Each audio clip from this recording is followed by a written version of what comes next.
প্রকাশ করতে হবে, অবিলম্বে প্রকাশ করতে হবে এবং যত পরীক্ষার্থী ছিল এসএসসি 2016 প্যানেলে তাদের প্রত্যেকের মিরর কপি, ওএমআরের মিরর কপি প্রকাশ করতে হবে। স্যার আমাদের জানিয়েছেন তার কাছে দুটোই আছে, তিনি প্রকাশ করবেন। আমরা তার কাছে যখন জানাই যে কবে প্রকাশ করবেন, তিনি সদুত্তর দিতে পারেননি। সেজন্য আমরা সেই দিনই স্কুল সার্ভিস কমিশনের যে সদর দপ্তর আচার্য সদনের সামনে আমরা অবস্থানে বসি। তারপরে একদিন অতিবাহিত হয়ে যাওয়ার পরেও মাননীয় চেয়ারম্যানের পক্ষ থেকে কোনো রকম সদুত্তর না আসায় আমরা অনশনে বসি। আজকে অনশনের 4র্থ দিন, অবস্থানের 1তম দিন। কিন্তু এরই মধ্যে আমরা জানতে পারি গত 11ই এপ্রিল 2025 রাজ্যের শিক্ষামন্ত্রী মাননীয় ব্রাত্য বসু মহাশয় যোগ্য চাকরিহারাদের সঙ্গে আলোচনায় বসেছেন। সেখানে আমাকে না জানিয়ে কেউ আমার নাম সুমন বিশ্বাস সেই যোগ্য চাকরিহারাদের তালিকার মধ্যে অন্তর্ভুক্ত করে। কিন্তু মাননীয় শিক্ষামন্ত্রী যখন আমার নাম জানতে পারেন, তিনি বলেন সুমন বিশ্বাস নামটি কেটে দিতে হবে, ও সুমন বিশ্বাস থাকলে আমি মিটিংয়ে বসবো না, এরকম বক্তব্য আমাদের কাছে এসেছে। আমরা অত্যন্ত বেদনার সাথে জানাচ্ছি শিক্ষামন্ত্রী, তিনি আমাদেরও শিক্ষামন্ত্রী। যাই হোক, উল্টে তিনি জানান, সাংবাদিক সম্মেলন করে জানান যে যারা অনশন করছে তারা কেউই আলোচনায় বসেননি এবং আমাদেরকে নির্দিষ্ট একটি রাজনৈতিক দলের তকমা লাগানোর চেষ্টা করেছেন।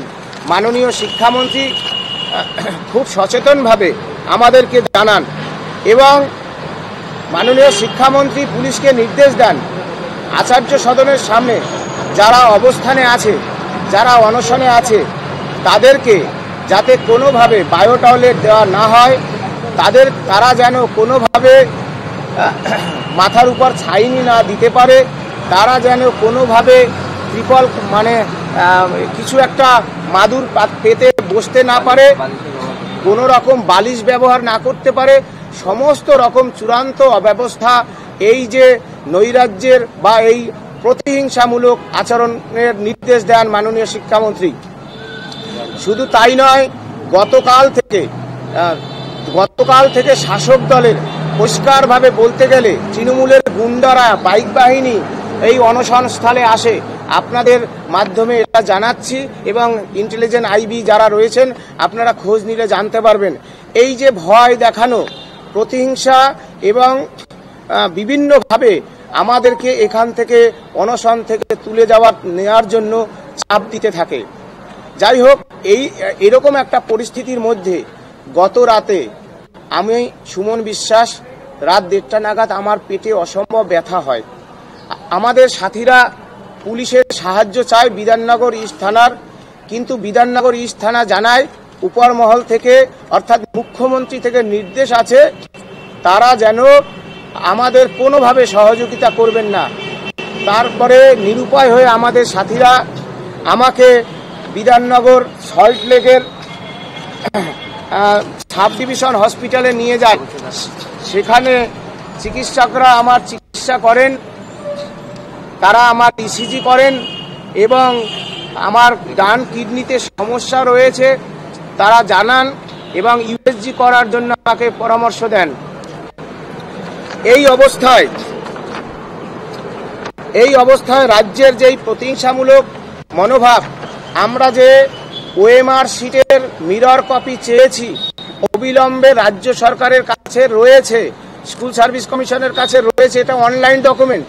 যোগ্যদের তালিকা অলরেডি প্রস্তুত করা রয়েছে, এটা অনলাইন ডকুমেন্ট। আমরা বলেছি যোগ্যদের, সকল যোগ্যদের শিক্ষাকর্মী, শিক্ষক শিক্ষিকাদের চাকরি বাঁচাতে হবে, ওএমআর প্রকাশ করতে হবে। ওএমআর প্রকাশ করতে চায় না, কারণ এর ফলে দুর্নীতিটা মানুষের সামনে জনসমক্ষে প্রকাশিত হয়ে যাবে। আপনারাও জানতে পারবেন কি পরিমাণ দুর্নীতি হয়েছে। এই যে প্রতিহিংসামূলক আচরণ, ওএমআর শিট প্রকাশ এবং যোগ্যদের কোনো তালিকা তারা দিতে চায় না, সেই জন্য আমরা CBI, central bureau of investigation, যে সিবিআই, তাদের কাছে আমরা দ্বারস্থ হই। আমরা তো যোগ্য, আমাদের ওএমআর এর মিরর কপি দিতে হবে। আমরা সুপ্রিম কোর্টের রায় রিভিউ করব এবং যে গণস্বাক্ষর, যোগ্যদের গণস্বাক্ষর আমরা জেলায় জেলায় নেব। সেই কারণে আমরা সিদ্ধান্ত নিয়েছি আগামী 15 তারিখ, এবং সিবিআই আমাদের সময় দিয়েছে আগামী 15ই এপ্রিল সিবিআই আমাদের ওএমআর এর কপি আমাদের হাতে তুলে দেবে। আমাদের একথা সিবিআই থেকে লিখিতভাবে জানানো হয়েছে। আমরা যোগ্য চাকরিহারাদের পক্ষ থেকে আমরা সিবিআই দপ্তরে যাব এবং গণস্বাক্ষর করার জন্য আমরা জেলায় জেলায় যেতে হবে। সেজন্য আমরা এখানের যে এত অব্যবস্থা, ভয় ভীতি প্রদর্শন, বায়োটয়লেটহীনতা, যে চূড়ান্ত অব্যবস্থা, এর থেকে আমরা আমাদের সঙ্গী সাথীদের স্বাস্থ্যের কথা ভেবে আমরা এখান থেকে অনশন প্রত্যাহার করছি আপাতত। আপনাদের সঙ্গে বলতে চাই, আরজি করের আন্দোলন আপনারা দেখেছেন কিভাবে বিভেদ সৃষ্টি করে আরজি করের গগনচুম্বী আন্দোলনকে ধূলিসাৎ করা হয়েছে। আমাদের যোগ্যদের মধ্যেও অনেক আমরা তো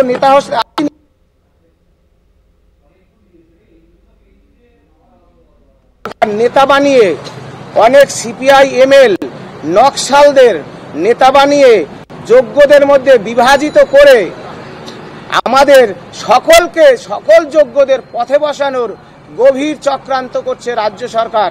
আমরা এর বিরুদ্ধে লড়াইয়ে অংশগ্রহণ করব এবং আগামী দিনে বৃহত্তর লড়াইয়ে অংশগ্রহণ করব। অনশনের কর্মসূচিও আমরা শক্তি সঞ্চয় করে করার সিদ্ধান্ত নিচ্ছি। সমস্ত যোগ্যদের কাছে আমরা বলতে চাই, আপনারা রাজ্য সরকারের এই যে বিভাজনের খেলায় মত্ত হবেন না। এই যে বিভাজনের খেলা আপনারা ভেস্তে দিন। সকল যোগ্যরা এক হয়ে নিজেদের চাকরিটা ফিরে পাওয়ার লড়াইটা লড়ুন। আমি সেই সকল যোগ্যদের প্রতিনিধি হয়ে আপনাদের আহ্বান করছি, এই যোগ্যদের আন্দোলনটাকে আরজি করের আন্দোলনে পরিণত হতে দেবেন না। কারণ রাজ্য সরকার এখনো আপনাদের ভলান্টিয়ারি সার্ভিস দেওয়ার জন্য কিন্তু বলছে, আপনাদেরকে যোগ্য চাকরি ফিরিয়ে দেওয়ার জন্য কিন্তু তারা এখনো সদর্থক ভূমিকা নেয়নি।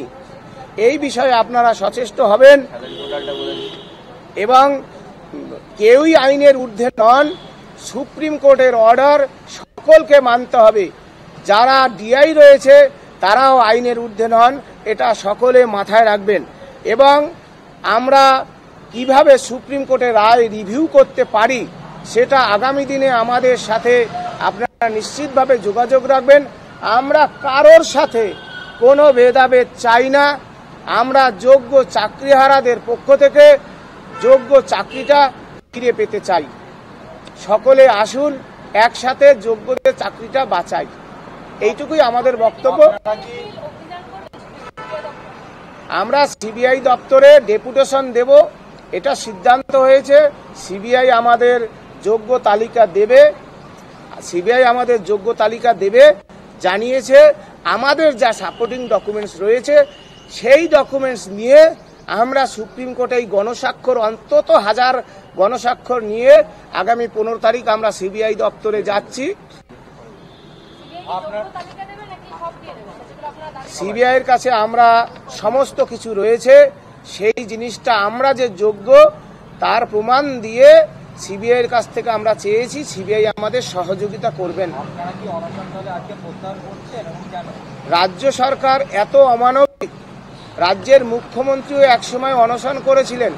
অনেকে বলেন তিনি ক্যাডবেরি স্যান্ডউইচ খেয়েছেন, তিনি হয়তো ভেবেছেন আমরাও ক্যাডবেরি স্যান্ডউইচ খেয়ে অনশন করছি। তারা এত অমানবিক, বিধাননগরের থানার পুলিশ এত অমানবিক, কেউ যদি আমাদের জল দিতে আসে সেক্ষেত্রেও নিষেধ। কোনো ক্ষেত্রে আপনারা যদি আমাদের 1 বোতল জল দিন, দেখবেন দিতে পারবেন না। এখানে মাথার উপরে ছাদ নেই, খোলা আকাশ, বৃষ্টি, হ্যাঁ, ফুটপাতে আমরা কোনো রকমে বসে আছি, যেমন রাস্তার কুকুরেরা বসে আছে, রাস্তার পাগলেরা শুয়ে থাকে, সেই একটা করুণ অবস্থায় নিয়ে গেছে পশ্চিমবঙ্গ সরকার। এ রাজ্যের উচ্চশিক্ষিত যোগ্য থেকে যোগ্যতম শিক্ষক শিক্ষিকা এবং শিক্ষাকর্মীদের। আমরা প্রত্যাহার করছি এই কারণে, আমরা শক্তি সঞ্চয় করে আমরা স্থগিত করছি, প্রত্যাহার করছি না, আমরা আপাতত স্থগিত করছি। আমাদের সঙ্গী সাথীদের এইখানে যে পুলিশি অব্যবস্থা, পুলিশের ভয় দেখানো, তৃণমূল কংগ্রেসের গুন্ডাদের এখানে দাপাদাপি বাইক বাহিনী, আমাদের এদের সিকিউরিটির কথা ভেবে আমরা আপাতত স্থগিত করছি। আমরা আবারও অনশনের পথে যাব, আপনাদের জানাবো। যদি আমরা এখনো বলছি, রাজ্যের মুখ্যমন্ত্রী আপনি ইগো ছেড়ে যোগ্যদের তালিকা দিন এবং মিরর ইমেজ প্রকাশ করুন, 1 মিনিট সময় লাগবে। আপনি কেন করছেন না? কেন যোগ্যদের, তার পরিবারদের জীবন নিয়ে, আমাদের বৃদ্ধ বাবা মাদের জীবন নিয়ে ছিনিমিনি খেলছেন? আপনি প্রকাশ করুন, তা নাহলে আমরা বৃহত্তর লড়াই লড়ব। আপনাদের মিডিয়ার মাধ্যমে বলতে চাই, নেপোলিয়ান, হিটলার বাস্তিল দুর্গ গুড়িয়ে গিয়েছিল, নবান্ন সামান্য ব্যাপার।